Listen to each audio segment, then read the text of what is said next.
주님은 오늘 이 시간도 우리에게 말씀하십니다. 간곡하게 말씀하십니다. 정신 차리라고. 그리고 정신 차릴 때가 됐다고. 왜냐? 너희가 살고 있는 때가 지금 노아의 때와 같으다. 그만큼 악해.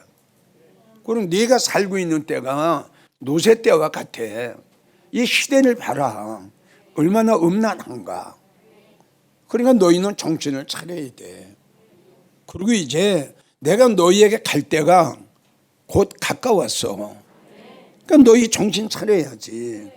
내가 너희한테 가면은 믿음 생활 잘한 성도들에게는 최고의 복된 날이 될 것이고 찬양을 부르는 날이 될 것이고 교회를 나오되 그냥 하나님의 말씀을 믿지 않고 성전 교회 문만 밟고 왔다리 갔다리 했던 성도면은 그때는 그런 성도들은 정말 불행한 날이 된다. 그래서 나는 베드로전서 4장 17절에 나는 내 집에서 심판한다고 너희에게 이야기했지 않느냐. 왜 내 집에서 심판을 하느냐. 쭉정이 같은 성도가 있기 때문에, 죽은 성도가 있기 때문에, 세대교회같이 죽은 성도가 있고 그런 성도가 있기 때문에 내가 너희에게 몇 번씩 권면을 하고 훈계를 하고 경고를 했지 않느냐. 그러니까 너희가 마지막 날에 내가 너희에게 갈 때에 불행한 성도가 되지 않으려면 지금 정신 차려라. 이스라엘 백성들을 봐라. 마태복음 24장 봐라. 마태복음 25장 봐라. 미련한 처녀 봐라. 그들이 왜 정신 차리지 못했다? 자기를 볼 줄 몰랐다 이거지요. 그러니까 정신 차리라고 하는 말은 근신하고 같아요. 너를 좀 바라보려는 거야. 네 믿음 상태가 어떻냐? 과연 네 믿음 상태가 지금 내가 너희가 갔을 때에 나를 영접할 수 있는 그런 지금 믿음의 상태냐? 그리고 너의 그 영적인 상태를 봐라. 지금 살아있느냐 죽어 있느냐? 지금 너의 그 영적인 상태를 냉정하게 네가 한번 너를 한번 돌아봐라. 그리고 확인해 봐라. 그리고 네가 어떻게 살아왔는가? 네가 어떻게 믿음 생활을 하고 있는가? 이걸 네 자신이 너의 믿음과 너의 영적 상태를 한번 돌아봐라. 이게 정신 차리라는 뜻이거든. 그러니까 정신 차리지 못하면 자기를 못 본다 이겁니다. 그래서 보세요. 만물이 마지막에 가까웠어. 그러기 때문에 너희는 정신 차려야 돼. 이 말씀이에요. 우리가 사사기 16장을 보면 삼손이 나오죠. 삼손은 정말 하나님의 그 능력과 하나님의 그 엄청난 권능을 받은 사람이에요. 대단하죠? 예. 이랬던 그 삼손이 하나님의 사역을 잘 감당하고 하나님의 주신 사명을 잘 감당하고 잘 해나갔던 이 삼손이 어느 날 그 드릴라라는 여인을 만나게 돼요. 그냥 굉장히 아마 예쁘게 생겼던 모양이에요. 삼손이 그 드릴라를 보는 순간에 그냥 생각도 뺏기고 마음도 뺏기고 다 뺏겨버렸어요. 드릴라를 만나기 전에는 삼손이 지금으로 우리가 말하면 오직 예수였어요. 드릴라를 만나기 전에는 삼손은 오직 믿음으로 살아가고 하늘의 소망으로 살아가기를 원했던 그 삼손에게 어느 날 엄청난 미혹과 유혹이 온 거예요. 그런데 삼손은 드릴라가 본인을 미혹하는지 유혹하는지 전혀 알지 못했어요. 그러니까 드릴라가 삼손을 볼 때마다 졸라댑니다. 당신의 그 능력이 그 어디서 나오느냐고. 그런데 삼손은 드릴라에게 이러한 이야기를 해서는 절대 안 됩니다. 이거는 하나님과 삼손하고의 관계예요. 자, 우리가 여기서 알아야 될 거예요. 그 말을 함과 동시에 삼손의 생명은 끝납니다. 그 말을 함과 동시에 삼손의 믿음은 산산 쪼각이 나버립니다. 하루아침에 깨져버렸어요. 하나님과의 관계가 하루아침에 깨져버린 거예요. 그는 순간적으로 블레셋 원수의 노예가 되지요. 그렇게 하나님의 사사로 하나님의 영광을 위해서 그렇게 사역을 했던 이 삼손이 어느 날 갑자기 드릴라라는 한 여인에게 생각을 뺏기고 마음을 뺏기고 정을 뺏기고 사랑을 뺏겨 하나님과의 관계를 지켜야 할 이것을 지키지 못하고 그냥 깨트려 버렸어요. 그 순간에 하나님과의 관계가 삼손은 깨져버렸어요. 주님 앞에 받은 그 권능 순간적으로, 하나님 앞에 받은 그 엄청난 성령의 능력 순간적으로, 하나님 앞에 받은 그 은혜 순간적으로 다 쏟아버렸어요. 삼손이 마지막 때에 정신을 차렸죠. 그러고 하고 삼손이 마지막 때 하나님 앞에 마지막 기도가 뭐였나요? 이게 정신 차렸어요. 여러분, 다시 한번 말하지만 삼손의 이 교훈이, 삼손의 사건이 마지막 때에 살아가는 우리에게 얼마나 큰 교훈이 되는 줄 압니까? 여러분들은 삼손처럼 그러한 불행한 사람이 되지 않았으면 좋겠어요. 자, 무슨 말이냐? 여러분들은 내게 에서의 설교를 자주 하죠. 에서를 죽게 하고 에서를 망하게 하고 에서를 천한 사람으로 만들고 에서를 울게 하고 에서를 가슴치게 하고 에서를 후회하게 한 게 뭡니까? 팥죽한 그릇입니다. 자기의 생각과 자기의 마음을 잘 다스리지 못했다는 결론이에요. 팥죽한 그릇에 삼손은 그 하찮은 여인 하나로 인해서 우리에게는 뭐예요? 물질, 명예, 권세, 사랑하는 것, 이런 것들이 우리를 미혹을 해요. 이런 것들이 내 생각을 뺏어가고 이런 것들이 내 마음을 뺏어가는 거예요. 그러니까 그 믿음에 넘지 못할 선을 넘어버리고 만 거예요, 삼손이. 그러니까 넘지 못할 산을 넘기 전에 정신을 차렸어야 되는데 자기를 바라보지 못했어요. 예수님을 사랑해야 할 내 마음이 얼마나 돈을 사랑하는가, 하늘의 소망으로 살아가야 할 내가 얼마나 이 땅에 소망을 두고 살아가는가를 몰랐다 이겁니다. 내가 세상의 마음 뺏기고 세상의 모든 것에 내 생각도 내 마음도 나의 모든 것도 다 뺏겨버렸는데도 모르고 있다는 사실이다 이겁니다. 우리는 지금 이야기한 대로 이러한 모든 것들이 우리에게 큰 교훈이 되고 본이 되어야 된다 이거죠. 삼손이 순간적으로 드릴라에게 마음과 생각과 정신을 다 뺏겼다.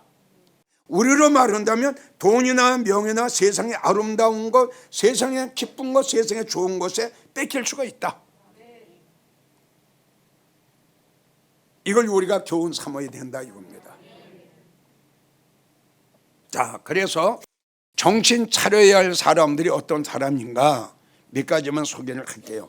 제일 첫째가 갈라디아 6장 3절에 있는 말씀이죠. 잘 믿지도 못하면서 잘 믿는 것으로 스스로 속고 있는 성도. 이런 말씀은요, 우리 성도에게도 해당이 돼요. 이런 말씀은 아까 방금 전에 이야기를 했죠. 들림 받지도 못할 믿음과 그 영적인 그 단계를 가지고 있으면서 그 미련한 다도 처녀처럼 들림의 사건이 일어나면 나도 들림 받겠지? 좀 이거 똑같아요. 이런 성도가 갈라디아 6장 3절에 해당되는 성도예요. 지금 아무것도 되지 못했다? 성령 소멸됐거든요. 지난 시간에 내가 여러분들에게 말씀드렸죠. 예. 왜 설교를 들었는데, 하나님 말씀을 들었는데도 왜 마음에 와서 전혀 감동과 어떠한 그 감화, 어떤 거 체험이 없냐? 내 마음이 얼마나 냉랭하길래, 내 마음이 얼마나 황무지가 됐길래, 내 마음이 얼마나 돌짝밭이 됐길래 그렇게 하나님의 말씀이 내 마음에 들었는데도 어찌게 내 마음이 그렇게 뜨겁지가 않느냐? 그건 뭐냐? 성령이 나가신 지가 아주 오래됐다. 그러니까 이런 성도들일수록 잘 믿지도 못하면서 자기를 바라보지 못해요. 잘 믿는 것으로 스스로 본인한테 속고 있어요. 잘 믿지도 못하면서, 아무것도 되지도 못하면서 된 줄로 생각하는 자는 스스로 속는 자다, 이렇게 기록이 되어 있거든요. 그러니까 여러분 한번 생각해 보세요. 얼마나 참 불쌍한 사람이에요. 얼마나 미련하고 얼마나 둔한 사람이에요. 그래서 이런 사람을 가지고 요한계시록 3장 17절에서 19절을 보면 아주 이겁니다. 나는 부자야.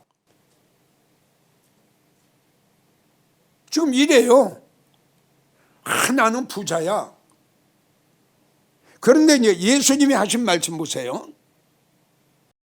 네 곤고한 것, 네 가련한 것, 네 가난한 것, 네 눈먼 것, 너 벌거벗은 것, 너 알지 못하느냐? 이렇게 나왔어요. 이게 주님이 하신 말. 그러니까 내가 나를 보는 거고 예수님이 나를 보는 거하고는 하늘과 땅이다 이겁니다. 나는 부자라. 성령 충만해. 이만하면 됐어. 부족한 것이 없어. 근데 예수님이 보니까, 야, 너의 가련한 것, 너 가난한 것, 너 눈먼 것, 너 벌거벗은 것, 야, 불쌍하다. 이렇게 됐는데도 본인은 깨닫지 못해. 난 부족한 것이 없다 이거예요. 그래서 주님은 뭐라고 하면, 너 안약을 사서 너 네 눈에 발라. 그래가지고 네 추한 모습을 한번 봐. 네 벌거벗은 모습을 한번 봐. 빨리 회개하지 않으면 하나님의 책망하신다고 그랬어. 그럼 나의 벌거벗은 모습을 바라볼 줄 알아야죠. 내 믿음, 내 심령 상태, 내 여기 심령 상태, 여기를 봐야 돼. 여기. 이게 이런 사람을 가지고 교만한 자라고 그래요. 교만한 자. 그래서 에레미야 49장 16절을 보면 내 마음의 교만이 너를 속였다. 아무것도 되지도 못하고 된 줄로 생각하는 자는 스스로 속는 자라고 그랬죠. 바로 이거예요. 그러니까 마음이 교만했다 이거예요. 그러니까 이렇게 하나, 나는 부족한 게 없어. 그런데 예수님 보니까, 야, 형편없어 너. 너 한두 가지가 아니야. 어쩌지? 그런데 본인은 알지 못하고 깨닫지 못하잖아요. 그래도 이런 성도의 특징이 교만입니다. 마음이 교만한 거예요. 네 마음의 교만이 너를 속였다. 고린도전서 3장 18절 뭐라고 얘기해요? 아무도 자기를 속이는 자가 되지 마라. 그러니까 자기한테 속는 자가 되지 말라는 뜻이거든요. 야고보 1장 22절을 보면은 하나님의 말씀을 듣고 행하는 자가 되고, 믿어져요? 예. 하나님의 도를 듣고 행하는 자가 되고, 듣기만 하여 자신을 속인 자가 되지 마라. 이거는 변화가 안 된 거예요. 행함이 없는 거예요.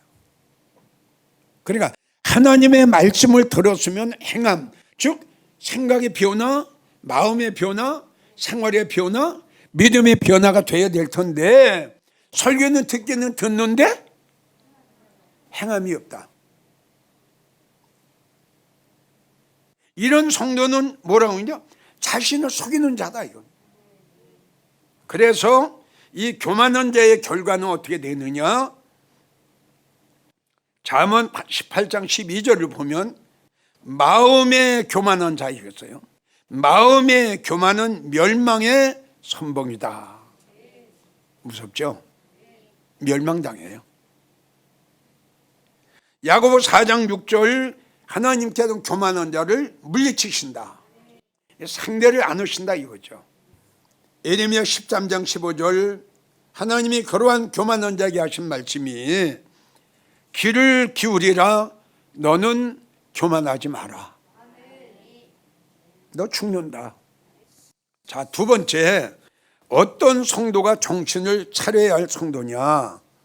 지금 여러분들에게 이야기한 대로 미련해서 자신을 볼 줄 모르고 자신의 그 연약한 점을 깨닫지 못하는, 자기의 부족한 것을 찾지 못하는, 깨닫지 못하는 미련한 성도. 정말 깨닫지 못한 성도 보면은 가슴이 터져요, 터져. 야, 참 불쌍하다. 너무 불쌍하다. 그러니까 이런 설교를 들으면 설교가 바로 하나님의 그 말씀이고 하나님의 말씀이 바로 쳐서 부서뜨리는 방망이거든요. 그리고 하나님 말씀이 살아 운동력 있는 칼 아닙니까? 그러니까 그 하나님 말씀이 우리를 방망이로 쳐야 돼요. 그래 깨달아야 되거든요. 또 하나님 말씀이 우리를 찔르죠. 이건 내 마음속에 들어오면은 깨닫게 되고 내가 살게 되는데 이 말씀이 내 심령 속에 안 들어온다니까. 잠언 23장 9절을 보면 미련한 자에게 말하지 마라. 말하지 말래요. 그러니까 깨닫지 못하는 자에게 말하지 말래요. 왜? 도리어 업심여긴다 이거예요. 안 받아요. 잠언 12장 15절을 보면 미련한 자는 자기 행위를 바른 줄로 여기나. 이게 미련한 자의 특징이에요. 자기 행위가 바르지 못한데도 바른 줄 알고 있는 거예요. 미련한 자는 자기 행위가 바른 줄로 여기나 지혜로운 자는 권고를 들어요. 권사님, 집사님, 지금 뭔가 지금 잘못돼 있어. 심정이 지금 잘못돼 있어. 내가 보니까. 이 권고를 하는데도 업신여겨요. 근데 지혜로운 자는 그 권고를 아멘 하고 받아요. 참 이런 성도는 달라져요 벌써. 이 믿음이 달라지고 이게 믿음이 성장하는 그 모습이 보여요. 잠언 1장 7절을 보면 미련한 사람은 지혜와 훈계를 또 멸시해요. 안 들어요. 자, 그래서 이 미련한 사람, 깨닫지 못한 사람한테 하나님이 말씀하신 걸 한번 들어보세요. 그 전에 내가 여러분들에게 소개를 한 말씀이에요. 잠언 17장 12절을 보면 하나님이 이렇게 말씀하셨어요. 차라리 새끼 빼앗긴 앙콤을 만날지언정 그렇게 이야기를 하고 그렇게 심령이 바닥에 났다고 해도 깨닫지 못하는 그러한 사람 만나지 마라. 그런 사람은 이런 새끼를 빼앗긴 앙콤하고 같으다. 믿어져요? 깨닫지도 못하고요. 받아들이지도 않고요. 싸납기도 하고요. 안 받은다 이거 안 받아. 도리어 권면하고 책망하는 사람을 오히려 없이 여긴다 이겁니다. 그래서 이러한 미련한 성도는요, 이사야 6장 9절을 보면 여호와께서 가라사대 하나님의 말씀하시기를 이 백성이 듣기는 들어도 깨닫지 못할 것이요 보기는 보아도 알지 못하리라 이랬어요. 잠언 5장 6절을 보면 보세요. 자기 길이 든든치 못하여도 깨닫지 못한다. 얼마나 중요합니까? 맞죠? 자기 길이 든든치 못해요. 똑같은 이야기예요. 된 게 아무것도 없어요. 아, 그럼 어쩌지? 자기 길이 든든치가 않아요. 그러니까 약하다는 거예요. 그렇죠? 확고부동이 안 된다 이거죠. 확고부동하지가 않다 이거. 든든치가 않다 이거. 그러니까 이거는 언젠간 흔들린다, 언젠간 넘어진다. 왜? 약하기 때문에. 이 뜻 아니에요? 든든하지 못하다 이겁니다. 그러니까 자기 믿음이 약하고 자기 영적 상태가 이렇게 됐는데도 어떻게? 깨닫지 못해. 그럼 이거 어떻게 돼? 자, 그 다음에 우리가 잘 아는 전도서 8장 17절 아노라 할지라도 깨닫지 못했다. 그러니까 아는 거 하고 믿어지는 거 하고 틀리다고 그랬죠. 그러니까 이 말씀을 듣고 깨달았을 때에 바로 믿음이 생기는 거예요. 믿음이 먼저 생기는 게 아니라 하나님의 말씀을 들었죠? 아우 나야. 다 같이 아우 나야. 나가 될 수도 있어. 이게 뭐예요? 깨닫는 거예요. 이럴 때 이제 믿음이 팍 생기는 거예요. 그러면은 그 성도는 가는 거예요. 그러면 왜 이게 들었는데도 깨닫지 못하냐? 전에도 내가 한번 설교를 했어요. 이사야 44장 18절을 보면 그들이 알지도 못하고 깨닫지도 못한 것은 그 마음이 어두워졌다. 지금까지 쭉 이야기한 게 그거예요. 그러니까 어두워졌다는 것은 정령 소멸되고 감동이 없고 감화가 없고 은혜가 없는 마음, 이 마음이 어두운 마음이에요. 그러니까 말씀이 없다 이거지. 들어도 깨닫지 못해요. 왜? 마음이 어두웠어요. 그럼 미련하고 깨닫지 못한 자의 결과는 뭐냐 그러면 패망이죠. 고세야 4장 14절 깨닫지 못하는 자는 패망한다. 그러니 이게 얼마나 불행한 거예요. 멸망해요. 시편 49편 20절 종기에 처하나 이거 뭐냐? 좋은 꿀 먹었어도 좋은 말씀을 먹었어도 지성소의 말씀을 떡을 먹었어도 종기에 처하나 그걸 귀한 줄 몰라요. 종기에 처하나 깨닫지 못하는 자는 멸망하는 짐승과 같았다. 그러니까 하나님의 미련하고 깨닫지 못한 사람을 뭘로 비우셨어요? 짐승으로 말씀하셨어요. 참 불행한 성도죠. 결론입니다.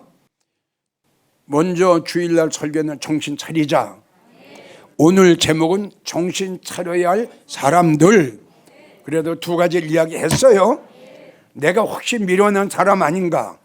내가 지금 설교를 들으면서도 깨닫지 못하지 않나? 내가 고만도 못한 미련한 사람 아닌가? 내가 바닥에 나지 않았나? 여러분들 스스로 깨달아야 된다 이겁니다. 깨달으면은 살 수 있는 길이 열려요. 깨닫지 못하면 지금 주님이 말씀하신 대로 멸망합니다.